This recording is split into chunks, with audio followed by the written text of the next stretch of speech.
Hi there, and welcome to episode 14 on the Let's Talk Wellness podcast. My name is Shalini. I'm a corporate tech professional, a wellness coach, and the vision of this podcast is to empower you with knowledge on holistic wellness and self care.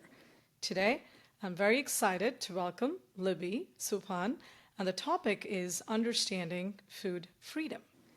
Libby Supan is a licensed marriage and family therapist, a certified intuitive eating counselor, and someone who has personally recovered from a 20-year struggle with an eating disorder.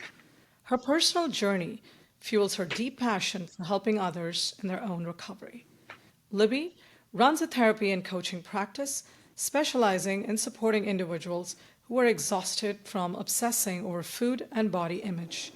Most of her clients are caught in the binge, restrict cycle and are seeking to break free from it.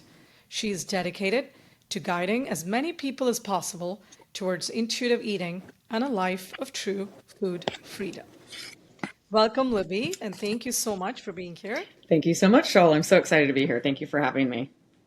Sure. I would love for you to just start how you got interested in helping others with food and body image. Actually, maybe even a step back. I mean, just how did you even get started in this wellness journey? Yeah, that's a great question. And I think it will be one answer because it all ties together. So my the reason why I do what I do, and I guess really where I started getting into wellness was getting well, like getting better. So yeah, I had an eating disorder and disordered eating for about 20 years. And most of my time having the eating disorder, I should say eating disorders, there was a few of them. It was really a struggle of like, I mean, I just wanted help the whole time. So it was really finding help and getting the help and getting the right help.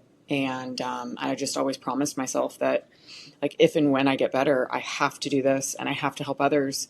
And mostly just because I know what it's like to live with this. It's horrid, horrible, horrible. And also that, like, it was so hard. It was so hard to find the help that I needed. So I just kind of felt like, I don't know, it was something I had to do. So yeah. So, how old were you, I guess, when you discovered? Yeah. So yeah, this whole thing is such a process. So there's like, in all those 20 years, I shouldn't say that. In like the beginning years, like I was not looking for help. I did not think there was anything wrong. But once I went to college, so it started in high school. And so like once I'm in college, that's when the binge eating started. And right away when that started, I knew, okay, this is real. Something's wrong. Because I didn't think the restriction was a problem. So now I'm binge eating and I'm like, this is wrong. This is scary. So that's when I started looking for help. So yeah, so I unfortunately I can't answer that in a black and white answer because I had been getting like some kind of help, like kind of throughout all of those years. Some of the help was actually not help. Like for 15 years, I was in a 12-step program and having no clue it was making me sicker. And I did not know that until I finally got into real eating disorder treatment. And then I was able to see, oh my gosh, this whole thing for 15 years has made me so much sicker. So it's really just been a very long process for me. And it doesn't have to be like that for anyone else or many people. Yes, got it. And I'm curious, I mean, this is the first time, I'm also hearing about an intuitive eating counselor, Yeah. and I'm pretty sure probably a lot of them in the audience will have a similar question. So can you just help break that down for us? Yes. Like, what is it? Yes. Okay. So I'm actually going to be reading from my Google Doc because I wrote out my own definition because everyone asks me this question. Okay. Here it goes. Intuitive eating. Okay, so intuitive eating brings together our gut feelings, emotions, and thinking patterns into a collaborative whole. You are the expert on your own body. Only you know your thoughts, feelings, and experiences. Only you know how hungry you are and what food or meal will satisfy you. It's like having a team inside of us. We have our gut feeling teammate who helps us make quick decisions, our emotion teammate who tells us how we feel, and our thinking teammate who helps us make smart choices. So when we all work together as friends, we become really good at understanding ourselves and making the right decisions. So kind of in a gist, intuitive eating is a mindful and holistic approach to eating that encourages individuals to listen to their body's hunger and fullness cues rather than following strict diets or external rules. It's about reestablishing a healthy relationship with food, free from guilt or restrictions, In essence, it's all about eating based on your body's signals and nurturing a positive connection with food. Yeah, it's very interesting because it's a very similar concept just with my IA and health coaching on integrative nutrition. Mm-hmm. One of the concepts is bio-individuality, which is, you know, one size doesn't fit all, right? So you Totally. got to listen to your body, listen to you, and, just figure out what works for you, Yeah. right? So it's very similar. So I guess my question though, and I'm also curious here, is, when you said eating disorder, is that just you were not able to eat Mm. food? Was it just not digesting the food? Like, what exactly was it? So it sounds kind of like what you're asking is almost what's an eating disorder. Yes, Yeah. So yes. there's many eating disorders. The most common eating disorder in the United States is binge eating disorder. And there's so many reasons why that is. So oftentimes, and this was my experience, how kind of this whole thing plays out for many people, and this isn't everyone, just my experience and kind of, I think, most people's experience. So oftentimes you start out in adolescence, like your teen years, by wanting to lose a little weight. And you might not consciously or intentionally really know what's going on. And really, what's really like the root of that is really wanting to fit in, wanting to belong. And maybe a little weight loss will, get me there, even though, again, that's not like a conscious thought. So, so for me, it started out restricting food, which turns oftentimes into anorexia. So that's how it was for me. So it's the act of like not eating the food. And then at some point, for many people, it can turn into bulimia, which is you are doing a combination of restricting food, binging on food, and purging food. And purging food, you can do that in many ways. It doesn't have to be what I think most people think of purging, which is like, trigger warning, vomit, intentional vomiting. So, so yeah, like I said, oftentimes it starts out with restriction, anorexia. It can turn into bulimia and or binge eating disorder. So for me, it was anorexia, bulimia, and binge eating disorder. And my purging was over exercising. So I couldn't physically, I could not self-induce vomit. So yeah, that was kind of like how it was for me, and very similar to many others' experiences. Got it. Yeah, I almost feel like maybe people experiencing this, right, may not want to talk about it Oh too. yeah. There's always like the stigma about so many things, right? Yeah. It's just one of those things even about mental health, right? Because we just don't think it's something we just talk openly or share, Yeah. right? So this is definitely very useful. Just even for me, I'm just learning as I'm just talking to you about some of these different kinds, Yeah. right? And actually openly discussing this. So I really appreciate that perspective. Yeah, of course. And like one thing I'll say about that is you're so right. It's like the stigma. So one thing is like, alcoholism and substance use disorder. I'm not Yep. saying it's cool. I mean, maybe some people think it's cool to have that, but Hmm. I would have much rather had that than like not being able to know how to eat. Like that felt so shameful and embarrassing and like, what's wrong with me? How do I not know how to eat? The most basic thing, you Yeah. know? So it's really Yep. shameful. Yep.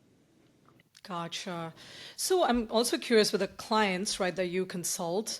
So what typically are the broader themes or the causes and patterns that you see when they, come to talk about Yeah.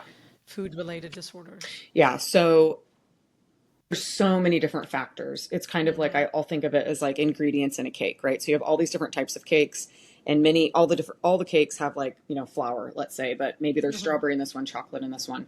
So Yes. oftentimes the people I work with, Hmm. and most people who have disordered eating issues, will always Okay. have depression, anxiety, Mm. perfectionism, codependency.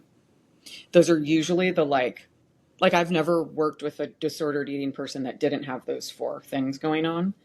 And other than that, some other commonalities, like factors into the development of an eating disorder, would be things like the house you grew up in. So like I grew up in a house that was like total fat phobic and diet culture. So that was very fed into me. So, what was your upbringing like? What are your parents like? What's like the house kind of relationship with food like? And then the people you hang out with, activities you engage in. So I was into dance, and I mean, that's all about your body. So I was given a message really early on that like your body size matters.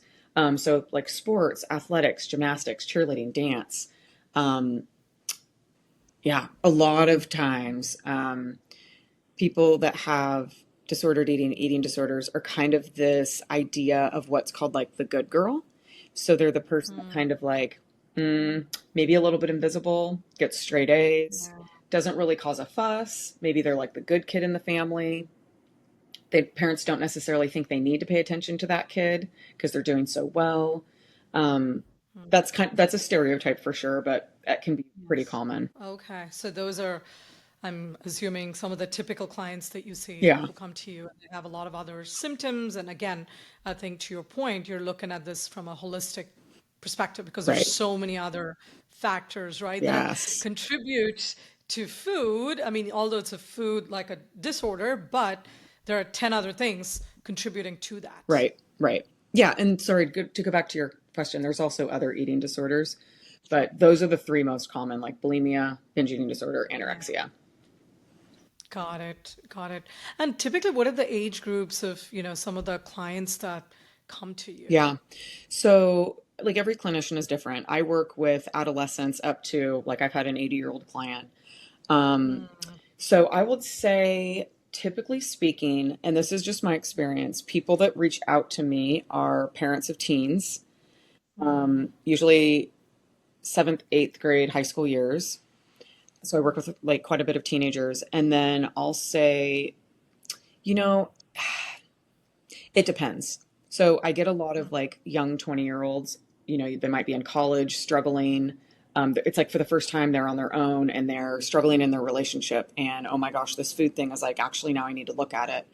Um, Yeah. but the people, and this isn't to discriminate anyone, this is just my experience. The people usually that get better quickest have kind of like been in it for a while.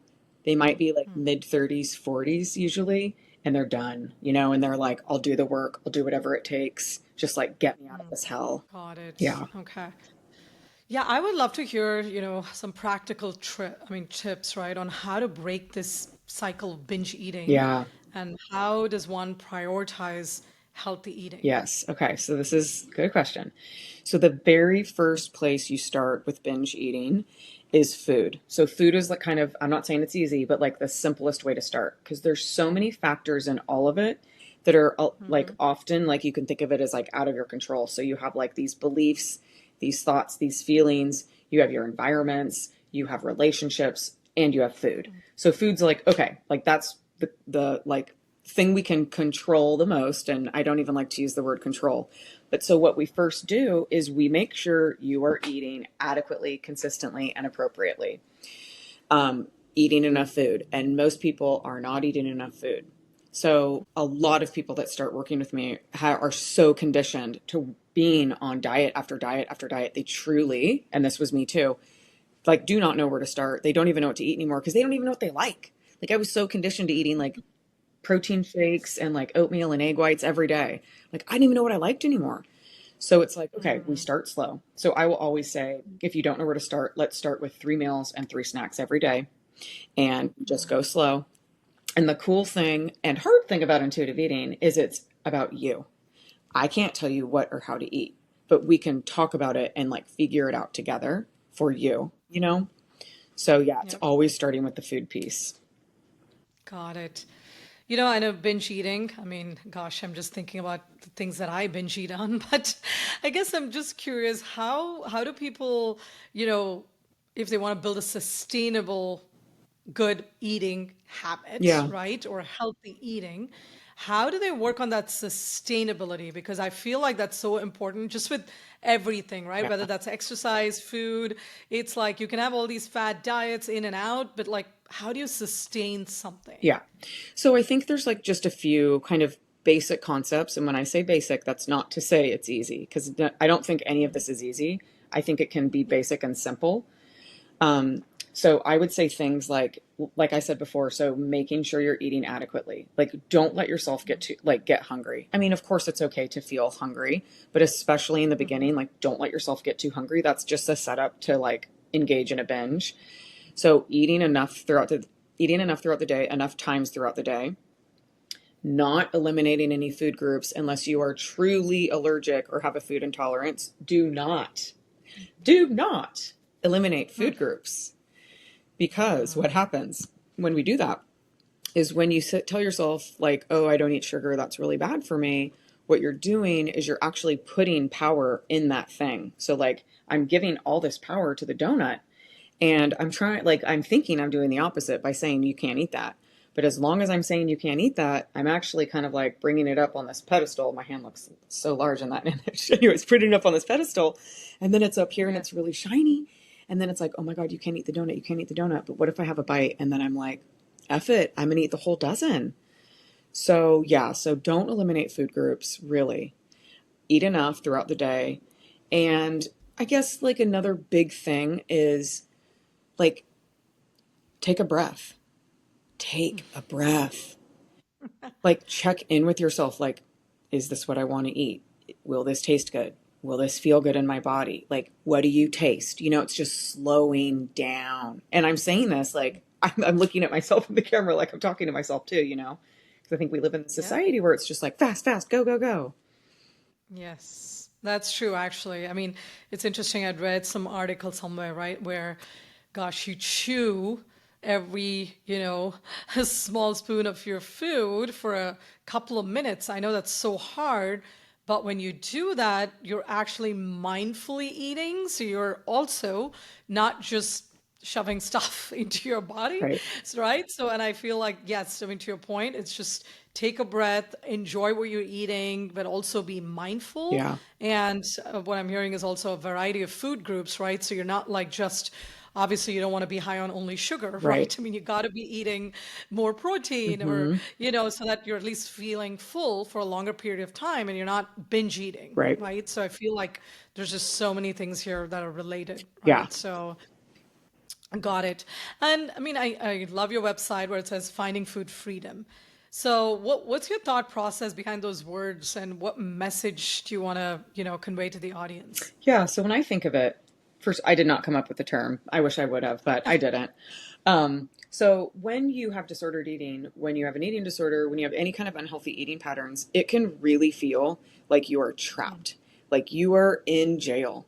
You are like living under all these guidelines and rules, and it sucks. And whenever you break a rule, you punish yourself or you get like shamed from whoever it is, diet culture, your diet coach, whoever. And so food freedom, it's like, once you let go of these rules and guidelines, I mean, the the freedom that you feel, I mean, it's incredible. You don't have to worry about what restaurant you're going to. I don't have to look it up online and see the calories and oh no, what can I eat tonight? It's like you just go and you'll figure it out. It's not a big deal. And that's freedom. Got it. Yeah. So I'm just curious, like, maybe if anybody in the audience is thinking, but like how, does somebody identify, right? Like what is that trigger or that criteria even to know, am I experiencing some form of, just an eating disorder? Yep. How do they even recognize that? I love that question. And if you're questioning it, that's enough to go get help. Like, that's enough to go look at it. Like, the worst that can happen is you don't have an eating disorder or you get matched with a horrible therapist and then you just go to the next one. And I'm saying that because there are a lot of not great providers out there. So you really have to be careful and unfortunately do your work to find somebody that is as fitting with what you're looking for as possible. But yeah, if you Got have it. any questions, there probably is something going on or you wouldn't be questioning it. So Got it's worth it to go get help. Right, right. Gotcha. Yeah. Okay. Yeah, I mean, I'm not really sure on the statistics, but I'm also curious, is there a certain age group, right, that typically experience this the most? I mean, is it the adolescent? Is it kind of that, adult? Is it midlife? I'm Yeah. not really sure, yeah, unless you have a statistic Yeah, I don't on have it, but anything like in front of me, and I don't ever like memorize that statistic because it's sure. constantly changing. Like I Yeah. remember just hearing throughout, I want to say in the last couple years, there's some statistic that like binge eating disorder was now showing up more in women in their like 50s, 60s age. And I thought, well, I mean, that was different. That was new. So Yeah. it's really just changing all the time. I would say Oh, oftentimes restriction starts in adolescence. Um, yeah, got but I it. think it's just Got it. Yep. shifting. I think it's also the age when, I mean, to your point, right, when you're brain just starts getting conditioned, Right. right? Because of your peer group or the pressure or whatever around you, Yeah. right? I think, and now, of course, with social media. So I feel like there's just so much pressure that kids are facing way younger, right? Than even waiting for like till you grow much older and Yeah. even realize there's a problem, Yeah. right? So yeah, got it. And I know on your website, I mean, you talk about therapy and coaching sessions. So can you help the audience understand a little bit? I mean, how are they different? Yeah. So I think of therapy as like we go real slow and it's more client driven. I mean, I am the therapist in the room, so and I'm very direct, but it's more client driven. Um, and we start from the beginning and we really talk about like what you want to show up with today. I mean, you're here for, let's say you're here for an eating disorder. So like, I'm definitely going to make sure we're talking about the things we need to, but it's really like Yep. how you show up today and what's on your mind. And that's kind of where we start. It's a lot, I think of it as more hand holding. It's much more clinical, if that makes sense. There's more distance between me and my clients in therapy. In coaching, it's a lot quicker, if you will. It's much more like formulaic. So, like, it might be more like 1 through 10, whereas in therapy, it's so much more individualized. Coaching, oftentimes, you come into coaching kind of being like ready, like I'm ready to do it, and you don't need my help with like getting you to feel determined or motivated. Like you're already kind of there. And it's really kind of like, I think of coaching as we start from today and move forward. And therapy is we like go back and then move up forward, if that makes sense. Got it. Yeah. Okay. Awesome. All right. Yeah.